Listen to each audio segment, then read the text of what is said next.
പ്രകൃതി ദുരന്തങ്ങളുടെയും പകർച്ചവ്യാധികളുടെയും ഓർമ്മകൾ ഉണർത്തിക്കൊണ്ട് വീണ്ടും ഒരു മഴക്കാലം നമ്മുടെ ദേശത്ത് ആഗതമായിരിക്കുകയാണല്ലോ. ഈ അവസരത്തിൽ ദൈവത്തിൽ ആശ്രയിക്കുന്ന മക്കൾക്ക് എങ്ങനെയാണ് ഈ തിക്ത അനുഭവങ്ങളോട് പ്രതികരിക്കേണ്ടത് എന്ന് തിരുവചനം നമ്മളെ കാണിച്ചു തരുന്നുണ്ട്. 46-ാം സങ്കീർത്തനം ആദ്യത്തെ വാക്യങ്ങൾ വായിക്കുന്നു. ദൈവം നമ്മുടെ സങ്കേതവും ബലവും ആകുന്നു, കഷ്ടങ്ങളിൽ അവൻ ഏറ്റവും അടുത്ത തുണയായിരിക്കുന്നു. അതുകൊണ്ട് ഭൂമി മാറിപ്പോയാലും പർവ്വതങ്ങൾ കുലുങ്ങി സമുദ്രമധ്യേ വീണാലും അതിലെ വെള്ളം ഇരച്ച് കലങ്ങിയാലും അതിൻ്റെ കോപം കൊണ്ട് പർവ്വതങ്ങൾ കുലുങ്ങിയാലും നാം ഭയപ്പെടുകയില്ല. ഇത്രത്തോളം ഭീകരമായി ഒരു ദുരനുഭവം നമുക്ക് നേരിടേണ്ടി വന്നില്ല. ഈ അനുഭവങ്ങളുടെ മധ്യത്തിലും ഭയപ്പെടാതെ ഇരിക്കുവാൻ ദൈവം നമ്മെ വിളിച്ചിരിക്കുന്നു തനിമയിലേക്ക്. എന്ന ഈ കൂട്ടായ്മയെ കൂടെ നമ്മുടെ വിളിയെ ഉറപ്പാക്കുവാൻ നമുക്ക് ശ്രമിക്കാം. പരിശുദ്ധാത്മാവ് നമ്മെ അതിനായി സഹായിക്കട്ടെ. പത്രോസിൻ്റെ 1-ാം ലേഖനം 3-ാം അധ്യായം 9-ാമത്തെ വാക്യം വായിക്കുന്നു. ദോഷത്തിന് ദോഷം ചെയ്യാതെയും ശകാരത്തിന് പകരം ചെയ്യാതെയും നിങ്ങൾ അനുഗ്രഹം അനുഭവിക്കേണ്ടതിന് വിളിക്കപ്പെട്ടതുകൊണ്ട് അനുഗ്രഹിക്കുന്നവർ ആയിരിപ്പീൻ. നിങ്ങളെ വിളിച്ചിരിക്കുന്നത് അനുഗ്രഹം അനുഭവിക്കേണ്ടതിന്. ദൈവം ഏതെല്ലാം ദുരനുഭവത്തിൽ കൂടെ നമ്മളെ കടത്തിക്കൊണ്ടു പോയാലും നമ്മുടെ വിളി നമുക്ക് ഓർക്കാം, മറന്നു പോകരുത്. അനുഗ്രഹം അനുഭവിക്കേണ്ടതിന് നാം വിളിക്കപ്പെട്ടിരിക്കുന്നു. ദൈവം നമ്മെ വിളിച്ചിരിക്കുന്നു. എന്തിന്? അനുഗ്രഹം അനുഭവിക്കേണ്ടതിന് വിളിച്ചിരിക്കുന്നു.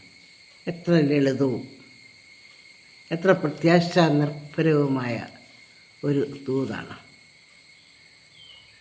ചുറ്റുപാടുമുള്ള ഭയങ്ങൾ നമ്മെ ഭീതിപ്പെടുത്തിക്കൊണ്ടിരിക്കുമ്പോൾ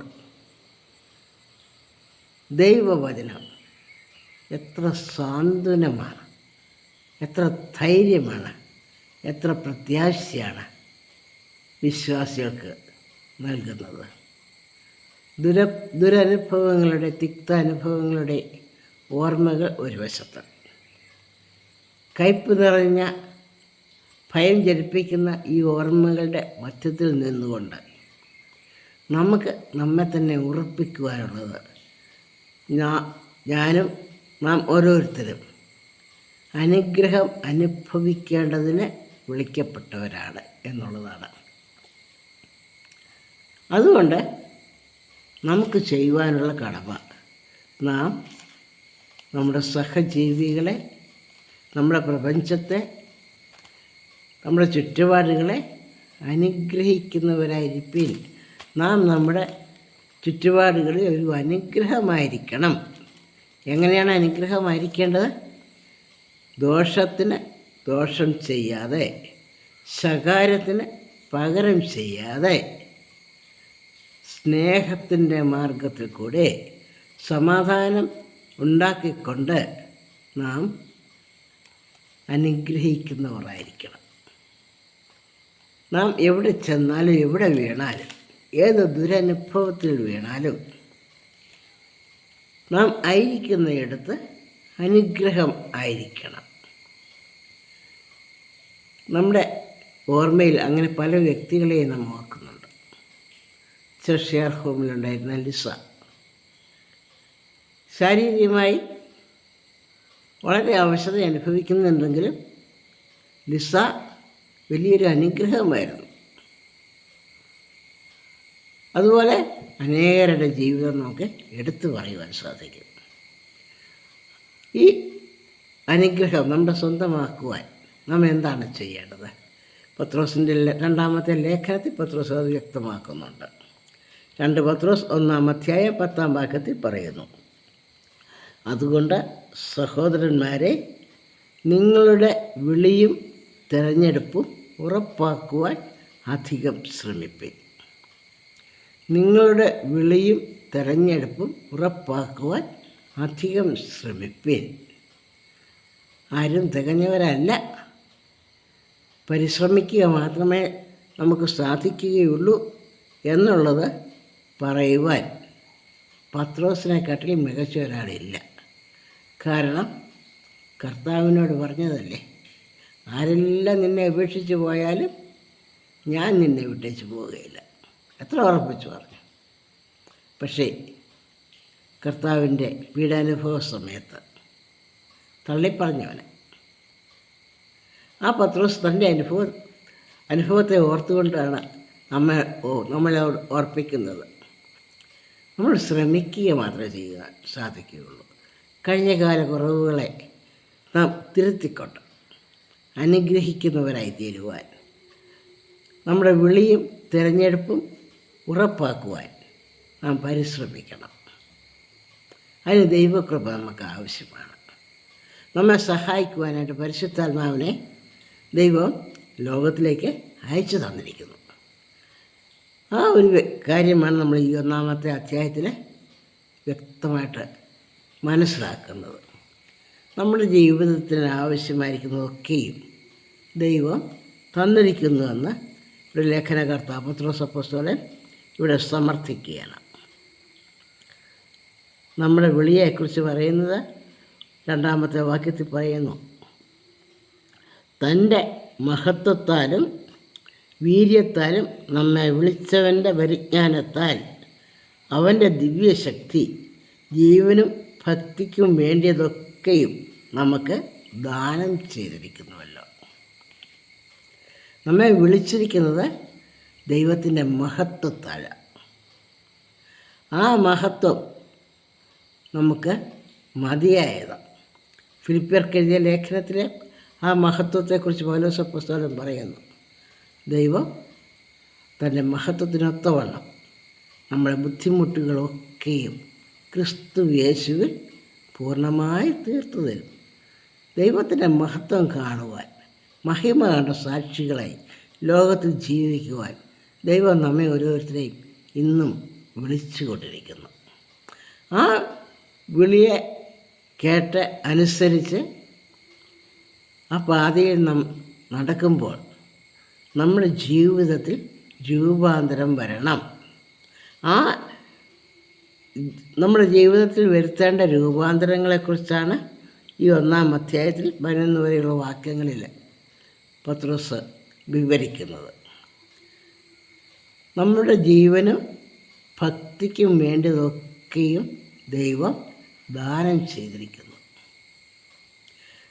മഹത്വത്താൽ വിളിച്ചവൻ്റെ വിളി കേട്ടനുസരിക്കുമ്പോൾ നമുക്ക് ബുദ്ധിമുട്ടൊന്നും ഉണ്ടാകുന്നില്ല. ബുദ്ധിമുട്ടൊക്കെയും ക്രിസ്തുയേശുവിൽ പൂർണ്ണമായി തീർത്തു തരുമെന്നാണ് ഫിലിപ്പിയർക്കെഴുതിയ ലേഖനത്തിൽ നാം വായിക്കുന്നത്, നാം മനസ്സിലാക്കുന്നത്. ആ മഹത്വത്താൽ വിളിച്ചിരിക്കുന്ന തൻ്റെ മഹത്വത്താലും വീര്യത്താലും നമ്മെ വിളിച്ചിരിക്കുന്നത്. ഒരു ബലഹീനനായ ദൈവമല്ല നമ്മെ വിളിച്ചിരിക്കുന്നത്.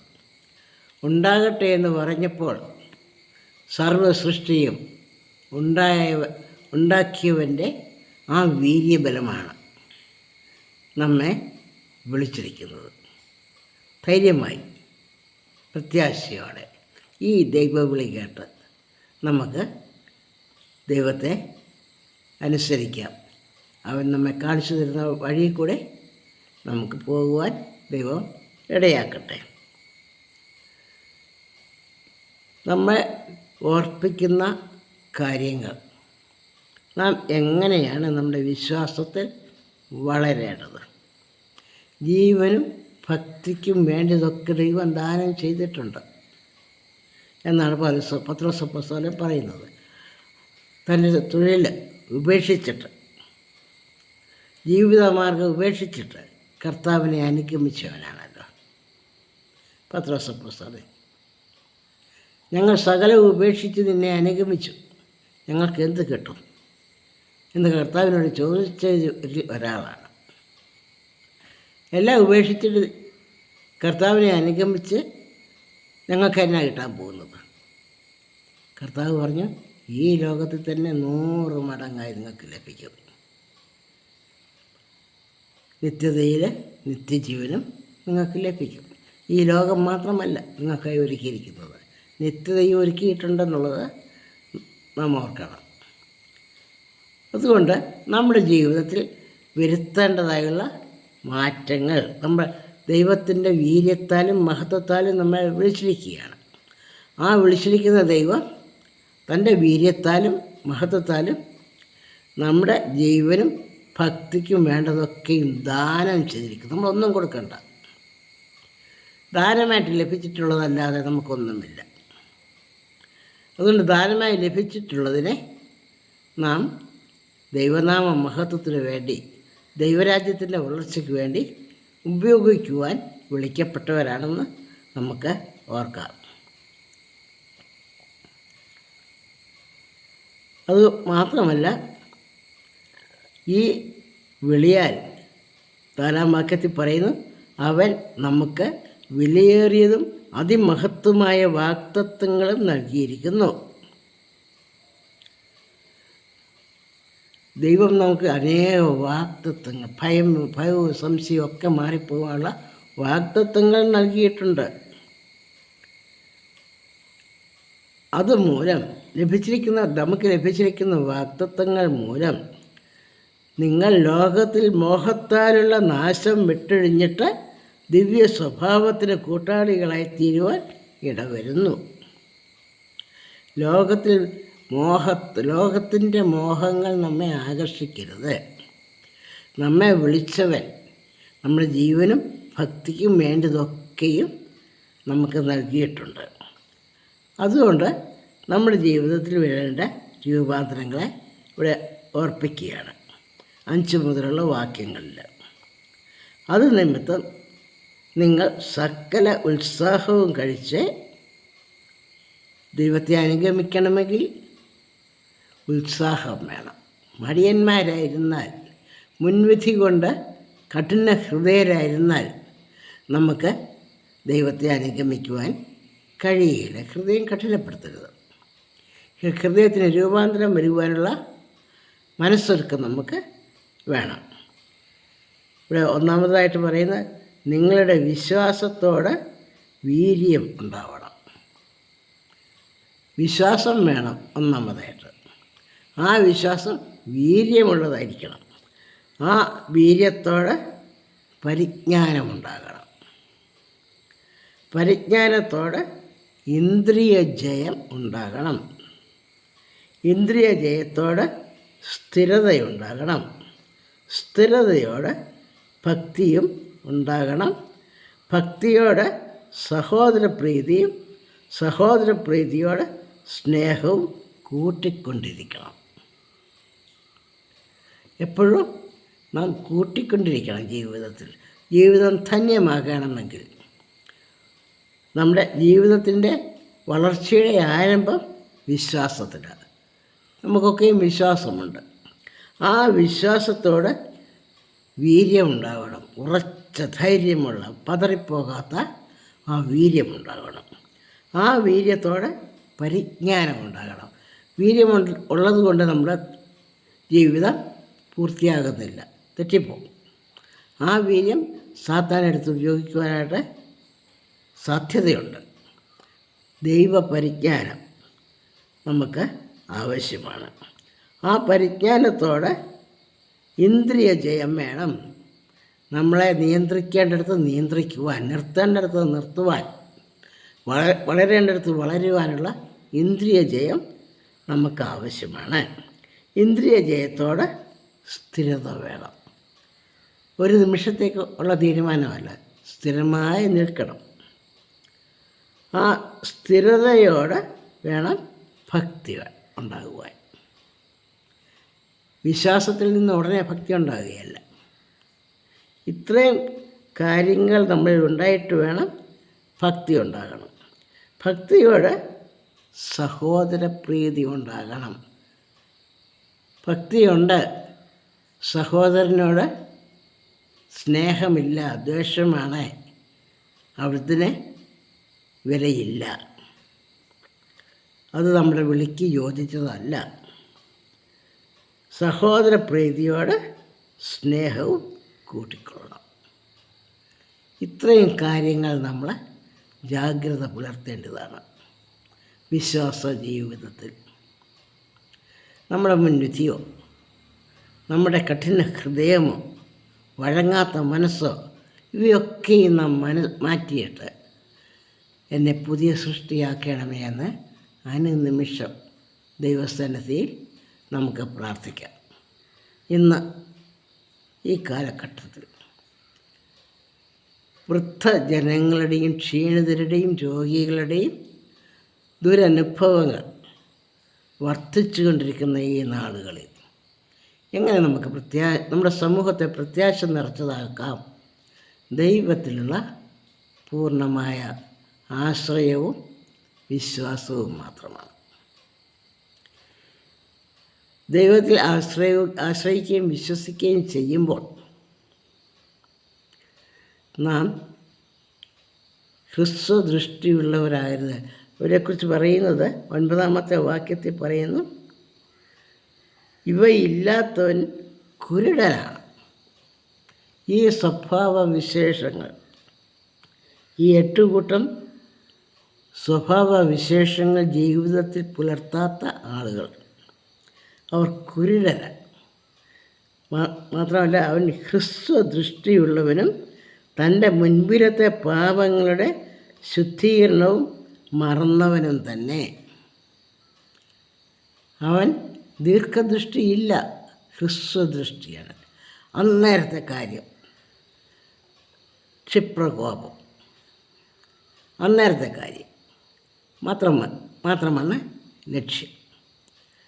മാത്രമല്ല, കഴിഞ്ഞകാല ജീവിതത്തിൽ ദൈവം നമ്മെ വിടുവിച്ച, ദൈവം നമ്മോട് ക്ഷമിച്ച, സമൂഹം നമ്മെ കരുതിയ ഇതൊക്കെ നാം മറന്നു പോവുക. നമുക്കെന്താണ് യോഗ്യത? ഒരു ഇടയനായിരുന്ന ദാവീദ് സിംഹാസനത്തിൽ വരുമ്പോൾ ദൈവമേ, എന്നെ നീ കൊണ്ടുവരുമോ, ഇത്രത്തോളം കൊണ്ടുവരുമോ, ഞാൻ എന്തുള്ളൂ എന്നാണ് പറഞ്ഞത്. താൻ ഇന്ന് സിംഹാസനത്തിലാണ്, എനിക്ക് സർവ്വ അധികാരവുമുണ്ട് എന്നുള്ളതല്ല. ഇത്രത്തോളം കൊണ്ടുവരുമോ, ഞാൻ എന്താ ഉള്ളത്? ഒരു ഇടയച്ചക്കനായി നടന്നവൻ. അവനെ സിംഹാസനത്തിൽ ഇരുത്തുവാൻ, രാജ്യത്തിൻ്റെ സിംഹാസനത്തിൽ ഇരുത്തുവാൻ ശക്തനായ ദൈവമാണ് നമ്മെ നയിക്കുന്നതും നമ്മോട് കൂടെയുള്ളതും. അതുകൊണ്ട് നമുക്ക് ധൈര്യത്തോടെ ദൈവത്തോടെ അടുത്ത് ചെല്ലാം. ഈ മേൽപ്പറഞ്ഞ സ്വഭാവവിശേഷങ്ങൾ നമുക്കുണ്ടെങ്കിൽ 8-ാമത്തെ വാക്യത്തിൽ പത്രോസ് അപ്പോസ്തലൻ ഓർപ്പിക്കുകയാണ്, ഇവ നിങ്ങൾക്കുണ്ടായി വർദ്ധിക്കുന്നു എങ്കിൽ നിങ്ങൾ കർത്താവായ യേശുക്രിസ്തുവിൻ്റെ പരിജ്ഞാനം സംബന്ധിച്ച് ഉത്സാഹമില്ലാത്തവരും നിഷ്ഫലന്മാരും ആയിരിക്കുകയില്ല. ഇവ നിങ്ങൾക്കുണ്ടായി, വിശ്വാസം, വീര്യം, അങ്ങനെ നീളുന്ന പട്ടിക. ആ സ്വഭാവവിശേഷങ്ങൾ ഉണ്ടെങ്കിൽ ഫലകരമായ ക്രിസ്തീയ ശുശ്രൂഷ, ഫലകരമായ ദൈവ ശുശ്രൂഷ, ദൈവത്തിന് സാക്ഷ്യം വഹിക്കുവാൻ നമുക്ക് കഴിയും. അതില്ലാത്തവൻ തൻ്റെ കഴിഞ്ഞകാല ജീവിതത്തെ മറന്നു പോകുന്നവനാണ്. മുൻകാല ശുദ്ധീകരണം മറന്നവനാണ്. അതുകൊണ്ട് സഹോദരന്മാരെ, നിങ്ങളുടെ വിളിയും തിരഞ്ഞെടുപ്പും ഉറപ്പാക്കുവാൻ ശ്രമിക്കും.